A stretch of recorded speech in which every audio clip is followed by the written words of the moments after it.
आज एक बहुत इंपॉर्टेंट बात हुई जिसको मैं भारतीय राजनीतिक दृष्टि से और 2024 के इस चुनाव की दृष्टि से बेहद इंपॉर्टेंट बात मानता हूं। प्रधानमंत्री मोदी जो चुनाव हुए थे तब 400 पार 4 जून 400 पार कह रहे थे और तीसरी बार मोदी सरकार और आएगी कि नहीं, और सब लोगों से हाँ, लाखों की संख्या में लोग उनकी सभा में उपस्थित हाँ बोलते और मोदी मोदी के नारे लग रहे थे पूरे देश में।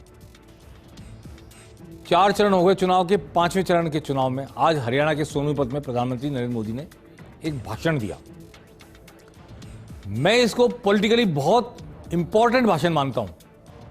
तमाम बातें जो उन्होंने कही, कांग्रेस घोटालेबाज है, भ्रष्टाचारी है, ये वो सब मैं तो सुन चुका 100 बार, आप भी सुन चुके, और वो आरोप है बीजेपी का कांग्रेस पर।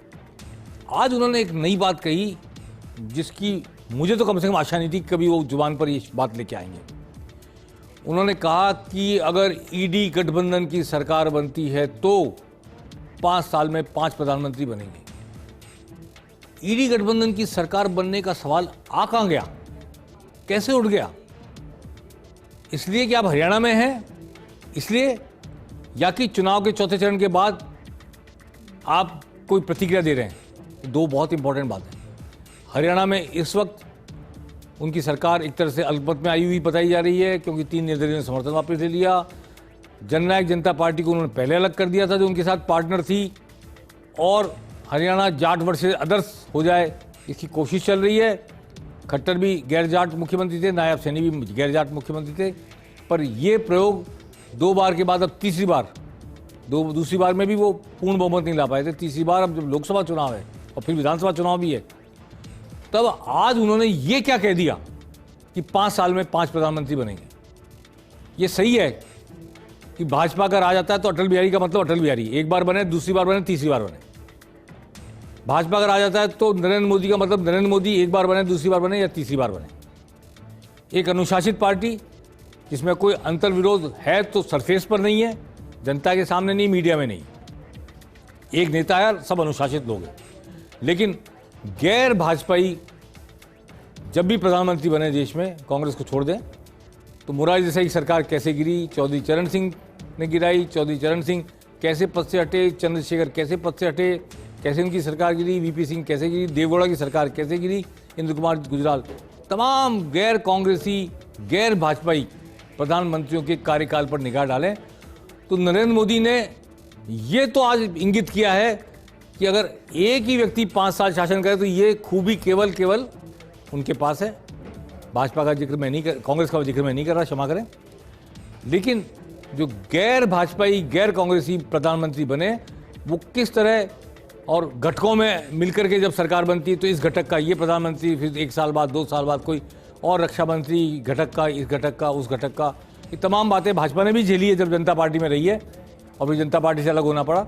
तो आज प्रधानमंत्री ने हरियाणा की इस रैली में ईडी का प्रधानमंत्री बनेगा, ईडी गठबंधन का, तो 5 साल में 5 प्रधानमंत्री बनेंगे। जिनके सत्ता में आने का सवाल ही नहीं मानते वो किसी कीमत पर, दूर दूर तक नहीं मानते। भाजपा में परसेप्शन है, जनता में भी जो मोदी के समर्थक है उनमें परसेप्शन है कि 400 भी नहीं आएंगी तो 370 तो आएंगी। ये परसेप्शन है। मैं नहीं कह रहा ऐसा होगा, ऐसा नहीं होगा, दोनों बातों में नहीं जा रहा, लेकिन ये परसेप्शन है मोदी समर्थकों में, भाजपा के लोगों में, ऊपर से नीचे तक। तब ईडी के प्रधानमंत्री बने, ईडी सत्ता में आए तो 5 साल में 5 प्रधानमंत्री बनेंगे। ये नई बात क्यों कह दी उन्होंने? क्या उस अस्थिरता की आशंका को दिखाकर हरियाणा के लोगों को एकजुटता का संदेश देना चाहते थे, अनुशासन का संदेश देना चाहते थे, मजबूती का, देश की मजबूती का संदेश देना चाहते थे, या कि 4 बार के मतदान के बाद 5वीं बार से पहले उनके मुंह से अचानक ये कैसे निकल गया? ये सुनते हैं क्या कहा नरेंद्र मोदी ने। ये इंडी गठबंधन वाले वही भ्रष्टाचारी और घोटालेबाजों की जमात है। इन्हें किसी भी कीमत पर सत्ता चाहिए, और कीमत क्या है? देश की सुरक्षा, देश की स्थिरता, देश का सम्मान, और 5 साल में 5 प्रधानमंत्री, ये इनकी सरकार चलाने का फॉर्मूला है।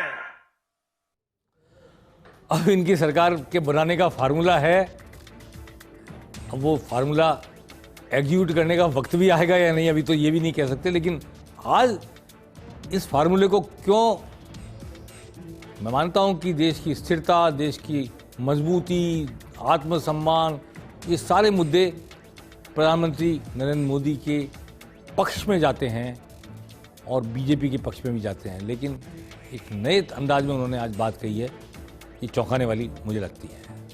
चलिए आगे चलते हैं। आज आपको राजस्थान विधानसभा की एक घटना बताते हैं। 15 कमेटियों का गठन किया विधानसभा अध्यक्ष ने, उनको पास अधिकार है, पर कमेटियां बनाई उन्होंने, अनुशासन समिति और तमाम समितियां बनती है।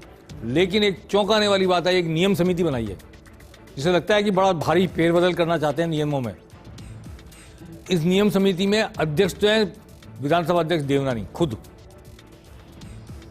सदस्य कौन कौन है आप नाम सुन के चौंक जाएंगे।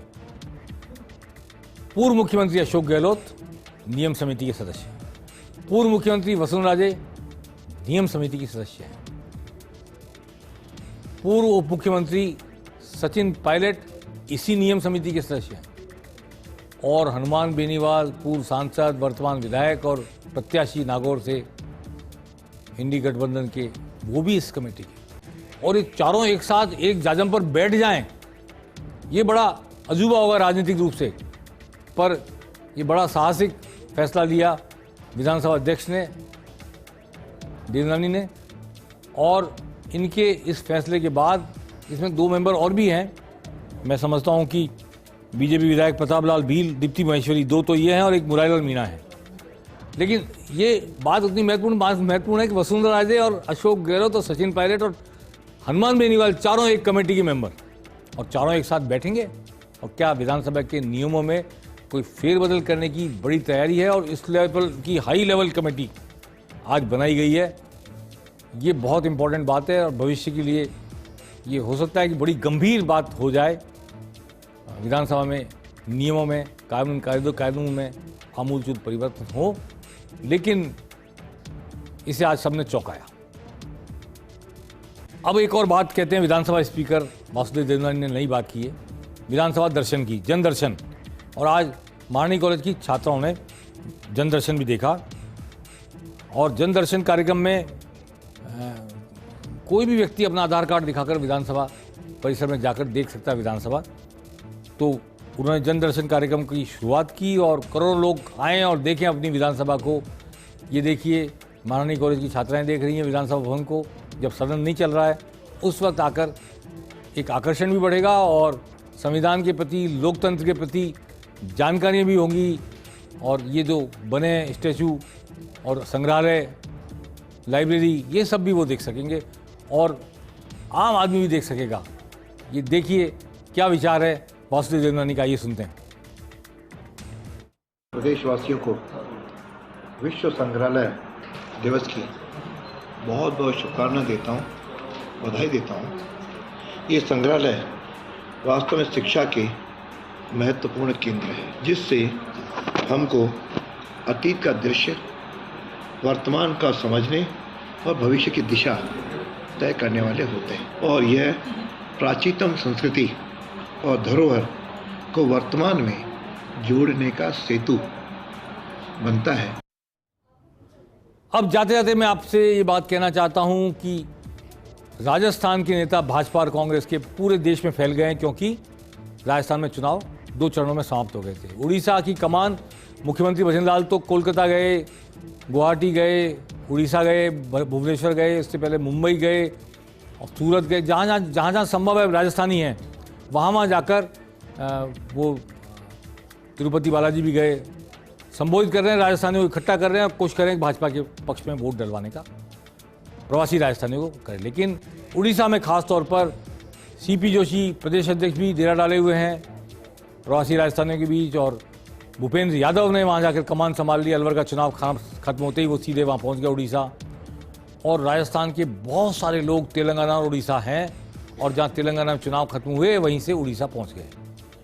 तो साउथ इंडिया में कैसे राजस्थान के लोग भाजपा के जाकर बीजेपी पक्ष में वातावरण बना सकते हैं? प्रवासी राजस्थानियों को, जो मारवाड़ी समुदाय है खासतौर पर, और राजपुरोहित हैं और दूसरी ऐसी कई जातियां हैं जो वहाँ की अर्थव्यवस्था को संभालती हैं, संचालित करती हैं, प्रभावित करती हैं, उन सबको एकजुट करके कैसे बीजेपी का पक्ष में वोट डलवाया जाए।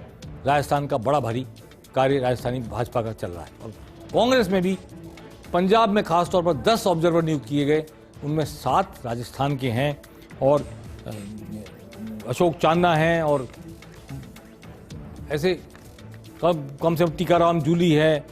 गुरदासपुर में, फरीदकोट में राहुल कस्बा नए बीजेपी से कांग्रेस में आए, चूरू से चुनाव लड़ा, उनको भी लगा दिया गया है फरीदकोट में। फिरोजपुर में डॉक्टर रघु शर्मा हैं, आनंदपुर साहिब में सांसद नीरज डांगी हैं, बठिंडा में गोविंद राम मेघवाल जिन्होंने चुनाव लड़ा है कांग्रेस के टिकट पर, बीकानेर से वो हैं।